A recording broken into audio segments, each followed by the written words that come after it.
turminha animada do quarto ano! Esse quarto ano viaja demais! Hoje nós já viajamos para o Egito, viajamos para a civilização maia, viajamos também para a civilização romana e hoje nós vamos continuar viajando aqui na matemática. Então, aperte os cintos e só que antes do nosso avião decolar, não esqueça que para onde nós vamos, olha só, nós vamos como?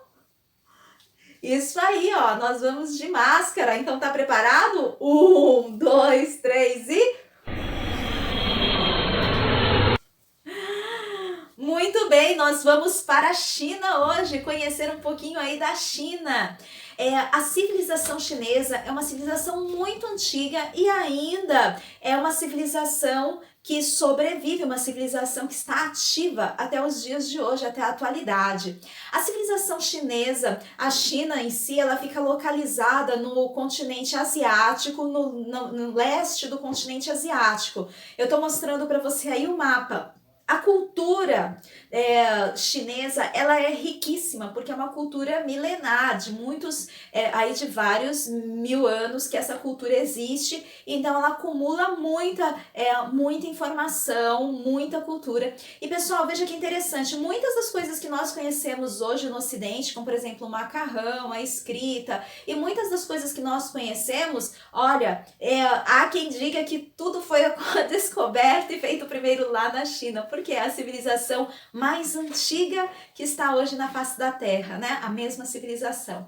Muito bem, eu estou mostrando para vocês também um pouquinho da arte da China, as roupas, a arquitetura, é tudo muito interessante. E a China também tem lá a muralha. A muralha da China é uma das maravilhas, né, do mundo e diz que se dá para ver a muralha lá do espaço. Já imaginou? De tão grande que ela é, dá para se ver do espaço. Muito interessante, não é?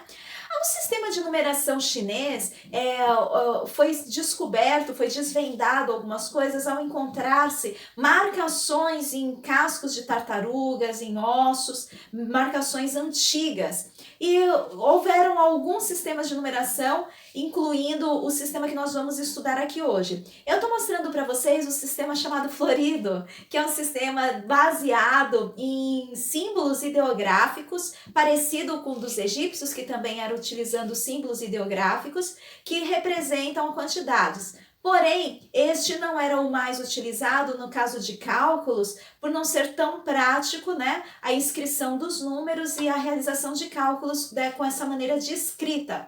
Então, desenvolveu-se também no século 3 a.C.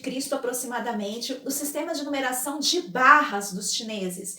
Esse sistema ele foi desenvolvido com barras porque justamente foi a partir da utilização de varetas de bambu na utilização para contagem e cálculos. Haviam tabelas de contagem que eles utilizavam com bambu para realizar aí os seus registros e as suas contas, aquilo que eles precisavam para sua manutenção de subsistência. Com o tempo, essas tabelas de cálculo, elas foram substituídas pelos ábacos, utilizado inclusive ainda hoje, não só na China, mas em vários lugares do mundo, como uma maneira eficiente de realizar alguns cálculos.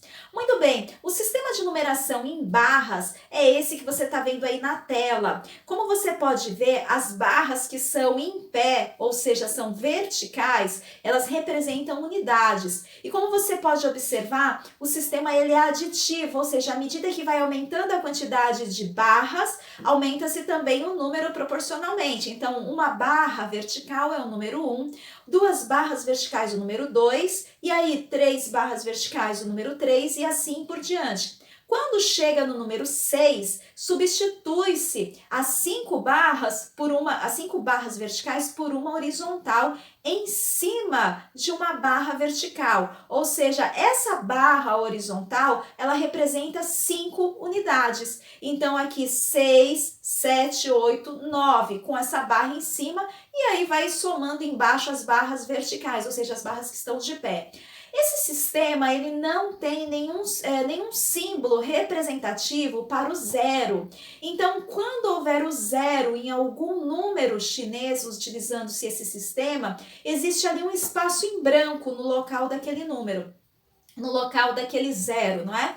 E a formação dos números no sistema chinês de barras, ele é bem interessante, que é parecido com o nosso, é posicional, ou seja, a quantidade de barras vai depender, ela vai adquirir o valor dependendo da posição que ela ocupa, semelhante ao nosso sistema de numeração. Então, por exemplo, se nós tivermos o algarismo 2 ocupando a casa das unidades, ele vai valer quantas unidades? 2 unidades. Agora, se nós tivermos o 2 ocupando a casa da unidade de milhar, por exemplo, vai valer quanto? 2.000 unidades. Também é semelhante ao sistema chinês de barras. Se o algarismo 2 deles, que são as duas barras de pé verticais, estiver ocupando a casa da unidade, a primeira da direita, ela vai valer 2. Mas se ela estiver ocupando a casa da unidade de milhar, que seria aí a quarta da direita para a esquerda, ela vai valer 2.000, semelhante aos nossos. Muito bem, as barras que são deitadas horizontais, elas vão representar, quando estiverem aí empilhadas, elas vão representar as dezenas. Uma barra deitada, 10, duas barras horizontais, 20, 3, 30 e assim por diante. E quando chegar ali nos 50, 5 barras deitadas. Agora, quando passar para os 60, a barra deitada vai ficar embaixo e a barra vertical em cima, representando que esse é o 60. Aí, como você pode ver na ilustração. Bem bacana. Pessoal, da mesma maneira como o nosso sistema de numeração que nós utilizamos hoje, o indo-arábico, o sistema de barras dos chineses, ele também é organizado de 10 em 10, como você pode ver aí na lista, né, nessa tabelinha de referência. É 10, 20, 30, 40 e vai sendo organizado de 10 em 10 como o nosso sistema de numeração.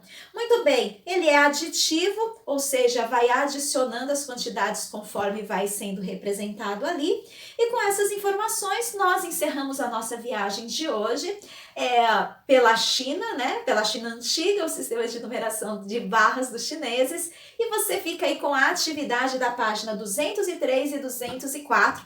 E também mais um reforço, uma prática dos números romanos, atividade no caderno. Pessoal, coloca a data no livro, hoje é dia 5 de maio de 2020, data no livro, data no caderno, atividade do caderno.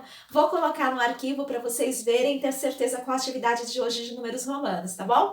E assim a gente se despede, um grande abraço para você e até a próxima viagem!